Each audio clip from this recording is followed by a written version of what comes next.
A'udzu billahi minasyaitonir rajim. Bismillahirrahmanirrahim. Assalamualaikum warahmatullahi wabarakatuh. Sahabat-sahabatku yang masih bergabung di Syakur As-Sawri Channel, berjumpa kembali dalam kesempatan yang berbahagia ini.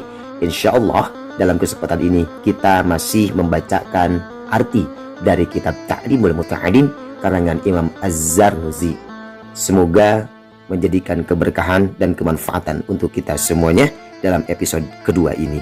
Al-Fatihah. A'udzubillahi minasyaitonirrajim. Bismillahirrahmanirrahim. Alhamdulillahi rabbil alamin. Ar-Rahmanirrahim. Maliki yaumiddin.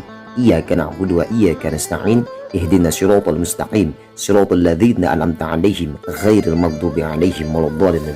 Firli. Amin. Baik sahabat-sahabatku yang masih bergabung di Syakur As-Sawri Channel, kita memasuki pasal niat ketika belajar. Seseorang muslim wajib memiliki niat ketika belajar, karena niat merupakan dasar dari semua perbuatan. Hal ini berdasarkan sabda Nabi Muhammad SAW, "Innama a'malu binniyat." Sesungguhnya amal-amal itu tergantung niat. Hadis sahih Rasulullah SAW. Berapa banyak amalan yang terlihat sebagai amalan dunia, lalu menjadi amal akhirat karena niat yang baik, dan berapa banyak amal terlihat seperti amal akhirat lalu menjadi amalan dunia karena niat yang buruk. Semestinya seseorang pelajar berniat menuntut ilmu karena mencari ridho Allah Subhanahu wa taala dan kehidupan akhirat, serta menghapus kebodohan dari dirinya dan dari segenap orang-orang bodoh, menghidupkan agama dan melanggengkan Islam, sebab kelanggengan Islam adalah dengan ilmu. Zuhud dan takwa tidak akan benar jika dibarengi dengan kebodohan. Asy-Syaikh Al-Imam Burhanuddin, pengarang Al-Hidayah, berkata, kerusakan besar muncul dari seorang alim yang tidak punya malu.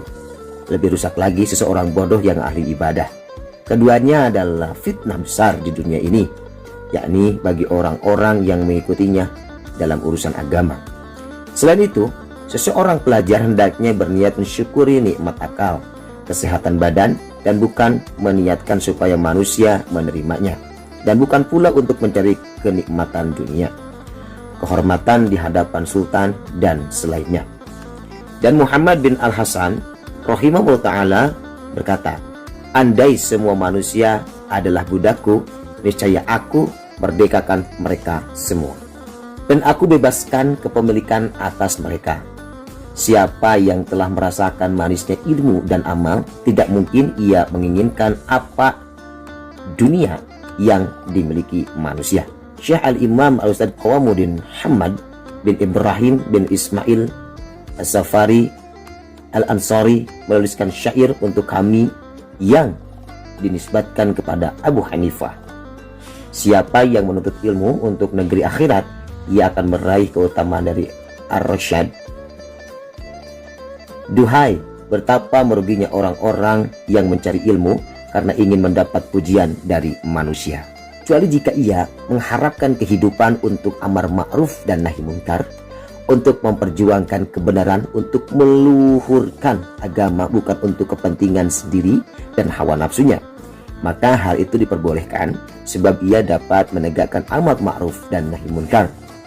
Seyogianya seorang penuntut ilmu memperhatikan hal itu, sebab ia mempelajari ilmu dengan susah payah. Maka jangan sampai ia palingkan semua itu hanya untuk kepentingan dunia yang hina, sedikit, dan fana.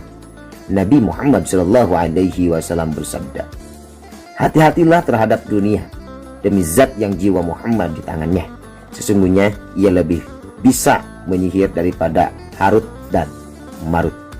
Itulah dunia, ia lebih sedikit dari yang sedikit, pendambaknya lebih hina dari yang hina. Orang-orang yang menjadi tuli dan buta karena sihirnya, mereka bingung tanpa pemandu. Seyogianya seorang ahli ilmu tidak menghinakan diri dengan bersikap tamak terhadap hal yang tidak pantas untuk dimaki, dan menjaga hal-hal yang dapat merendahkan ilmu dan pemiliknya. Selain itu, hendaknya ia bersikap tawadu. Tawadu adalah bersikap antara sombong dan hina. Juga harus bersikap iffah, menjaga diri. Hal itu bisa ia pelajari dari kitab akhlak. Syekh Al-Imam Al-Ustadz Ruknuddin yang terkenal dengan julukan Al-Adib Al-Mukhtar melantunkan bait syair kepadaku yang ia gubah sendiri. Mengherankan wujudnya orang yang tidak tahu keadaannya, apakah ia bahagia atau sengsara, ataukah bagaimana ia akan menutup usia ruhnya, apakah di derajat yang rendah ataukah yang tinggi. Kesombongan adalah sifat yang khusus disandang oleh Rabb kita. Jauhilah ia dan waspadalah. Abu Hanifah rahimahullah ta'ala berkata kepada murid-muridnya, besarkanlah imamah ataupun sorban kalian dan longgarkanlah lengan baju kalian. Beliau mengatakan hal itu supaya ilmu dan ahlinya tidak direndahkan. Seyogyanya seorang penuntut ilmu membaca kitab Al-Wasiyah yang ditulis oleh Abu Hanifah untuk Yusuf bin Khalid As-Smith rahimahullah ta'ala ketika pulang kepada keluarganya dan ada orang yang sedang mencarinya. Guru kami Syekh Islam Burhanuddin Ali bin Abu Bakar dan para imam yang lainnya, semoga Allah mensucikan ruhnya, memerintahkan kepadaku supaya menuliskan ketika aku pulang ke negeriku. Lalu aku menulisnya. Oleh karena itu, seorang guru dan mufti harus berinteraksi dengan masyarakat. Sahabat-sahabatku sekalian yang masih bergabung di Syakur Al-Asari Channel, demikianlah di bagian kedua ataupun juga episode kedua pembahasan kita masih dalam kitab Ta'limul Muta'allim. Insyaallah kemudian hari ataupun insyaallah di lain kesempatan kita akan masuk episode ketiga masih di Syakur Al-Asari Channel. Dan pembahasan kali ini tentang niat ketika belajar. Semoga memberikan keberkahan untuk kita semuanya. Barakallahu li walakum. Walhamdulillahirabbil alamin. Wallahul muwafiq.